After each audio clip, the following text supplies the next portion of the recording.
Welcome to this explainer. So let's dive right into a core tension that pretty much all of us face when we're trying to measure impact in a really complex world. Honestly, if you work in any organization that's trying to foster social, environmental, or even just internal cultural change, you know exactly what I'm talking about. There's this massive, widening chasm between what we're actually required to report and the messy, deeply interconnected reality of the planet we live on. I mean, think about your own organization for a second here. How on earth can you track success, prove your impact, and build these thriving, vibrant teams without just causing burnout or relying on totally extractive reporting, right? For way too long, traditional evaluation has essentially forced us to choose, do we want rigid, data-driven accountability, or do we want to honor the living, breathing reality of human ecosystems? Well, today, we're going to explore a completely new way forward that bridges that exact gap. To do that, here's our roadmap for this explainer. First, we'll look at the reality of reporting. Second, we're introducing regenerative evaluation. Third, we'll dive into the capacity compass. Fourth, the impact garden framework. And finally, we'll wrap up with practice-based evidence. Let's get right into it. Starting off with Section 1, the reality of reporting and what we call the measurement dilemma. You see, traditional measurement suffers from what's basically a structural failure. On one side, you have the very rigid reality of reporting. This demands linear log frames and, frankly, extractive data mining, basically just counting the fruits of a project. But on the flip side, the actual reality of the planet is incredibly complex and interconnected. It demands that we actively nourish the soil required to sustain those fruits. We simply can't just extract data without giving something back. It just doesn't work. Which brings us to Section 2, introducing regenerative evaluation and shifting the whole paradigm. We call this big paradigm shift regenerative evaluation. And I want you to think about this for a second. What if evaluation wasn't just data mining to feed some upward reporting structure? What if it was actually a life-affirming intervention all on its own? Regenerative evaluation basically holds two questions at the exact same time. First, how can measurement contribute to better decision-making? And second, how can the actual process of evaluation contribute to our mutual flourishing? It's literally designed to heal the system, foster well-being, and directly address systemic power imbalances, all while doing the measuring.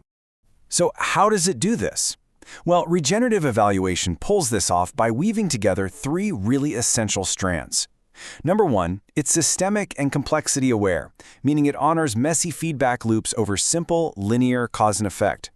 Number two, it's power conscious and justice oriented, so it actually shifts data ownership back to the communities being evaluated. And number three, it's planetary.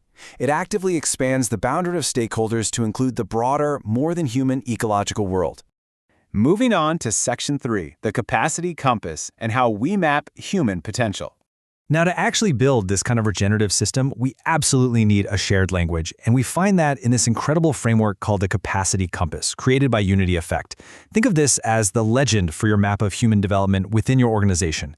We all intuitively know when a project has this special energy or aliveness to it, right? But it is incredibly hard to talk about things like trust or resilience or purpose in a way that is both meaningful and actually measurable. Well, the capacity compass gives us exactly that vocabulary. But before we break it all down, we really need to define what we actually mean by capacity. Basically, capacity is the bridge between raw, untapped potential and skillful, adaptive capability out in the real world. And here's the key. It's not some static trait that you're just born with. It's a highly dynamic quality, a way of being, relating, sensing, and acting that you can intentionally cultivate over time. There's a really fascinating contrast here between two interconnected levels. First, we have 16 individual capacities that are deeply rooted in our inner world. We're talking about things like inner clarity, self-compassion, physical well-being, and courage. And then we have 12 collective capacities. These are the ones that emerge when we start interacting with others, like psychological safety, intrinsic motivation, and external collaboration.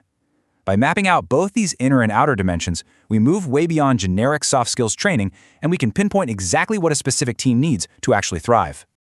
All right, Section 4, the impact garden framework, visualizing the ecosystem. I absolutely love this analogy. Think of a project's ecosystem as an impact garden. The roots down below? Those represent our own resources and our partners' resources, the actual soil we are working with. Then you have the trunk and the leaves, which represent our active interventions, our governance, and our engagement. And finally, the canopy up top represents the direct outcomes and systemic impact. The big takeaway here? You literally cannot just count the fruits up in the canopy without tending to the soil, the roots, and that entire deeply interconnected environment. So practically speaking, evaluating this garden involves a continuous loop with three really distinct phases.